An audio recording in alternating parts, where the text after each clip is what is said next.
जैसा विदित है कि हाल ही में उत्तराखंड प्रदेश के कुमाऊं मंडल के तराई क्षेत्र में तेज हवा के साथ आई आंधी और बेमौसमी बरसात ने कहर बरपाकर खेतों में लहराती गेहूं की फसलों को पूरी तरह बर्बाद कर दिया था, जिसकी मार किसान अभी तक नहीं झेल पा रहा है। इसी बीच जनपद उधमसिंह नगर के किसानों के लिए एक राहत भरी खबर निकलकर सामने आई है, जिसमें ग्रीष्मकालीन धान की बुवाई पर लगी पाबंदी को हटा दिया गया, जिससे किसानों में प्रसन्नता देखने को मिली है। वहीं आपको बताते चले कि ये पूरा मामला उस वक्त का है जब उस समय के तत्कालीन जनपद उधमसिंह नगर जिलाधिकारी द्वारा जनपद उधमसिंह नगर में ग्रीष्मकालीन धान की फसल बुआई पर पूरी तरह पाबंदी लगी थी, जिसको चुनौती देते हुए किसानों ने उच्च न्यायालय नैनीताल की शरण ली थी।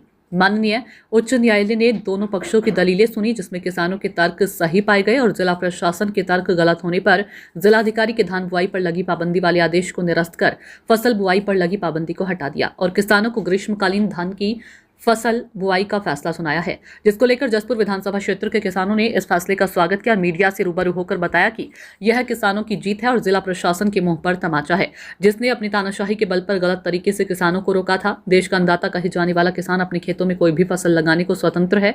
ये बात स्वयं उच्च न्यायालय से भी स्वीकारी है और अब किसानों ने ग्रीष्मकालीन धान की बुआई भी शुरू कर दी है।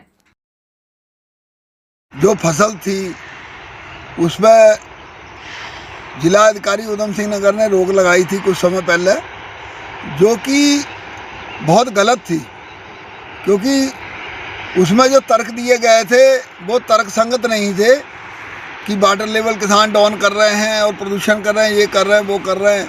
तो वो उस चीज़ को एक किसान हमारा एक न्यायालय की शरण ली थी और न्यायालय ने उन तत्वों को देखते हुए जो ग्रीष्मकालीन फसल थी उस पर जो डीएम का निर्देश था पाबंदी वाला, वो हटा दिया, निरस्त कर दिया है। और हम माननीय उच्च न्यायालय जी का स्वागत करते हैं, क्योंकि बहुत अच्छा निर्णय दिया है। वो हमारे पर आरोप भी लगाए गए थे जिला प्रशासन द्वारा, और क्योंकि पूरे बिजनौर में पाबंदी नहीं थी, मुरादाबाद में पाबंदी नहीं थी, नैनीताल में पाबंदी नहीं थी, हमारे थोपी गई थी ये उधमसिंह नगर में पाबंदी। तो हम बहुत खुशी की लहर है किसानों में।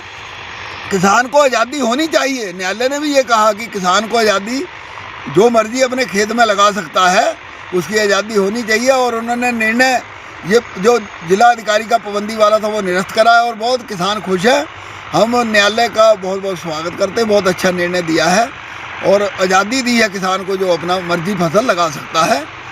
और इस कानून को जो इन्होंने पाबंदी लगाई थी ग्रीष्मकालीन फसल की, उसे रद्द कर दिया है। अब किसान अपनी फसल लगा सकता है। इस समय जो धान पर डीएम साहब ने रोक लगा रखी थी उधमसिंह नगर में, तो इसमें हमारे कुछ किसान जिनकी फसल जो गेहूँ जिनके खेतों में नहीं हो पाता है, उन्होंने लाइव होते हैं बेचारे, तो उन्होंने बाद में ज़्यादा बरसात के कारण उनके खेत में धान भी सही करके नहीं हो पाता बरसात वाला, तो इसलिए वो ग्रीष्मकालीन धान लगाना चाहते थे। तो इसलिए वो उच्च न्यायालय चले गए और वहाँ जाकर उन्होंने अपनी बात रखी। तो जो हमारे उच्च न्यायालय ने फैसला दिया है किसानों के पक्ष में, ये बहुत ही अच्छा है, क्योंकि जिस किसान का बाद में भी धान नहीं हो पाता, अब भी वो नहीं लगा पाएगा तो क्या बेचारा करेगा। उसकी धान की फसल वैसे भी पिछली बार भी लुट गई, बहुत सस्ती बिकी है, अब गेहूं में भी हालत ख़राब होने वाली है ऐसा लग रहा है। तो इसलिए किसान को बहुत राहत मिली है इससे और किसान इसमें बहुत खुश है।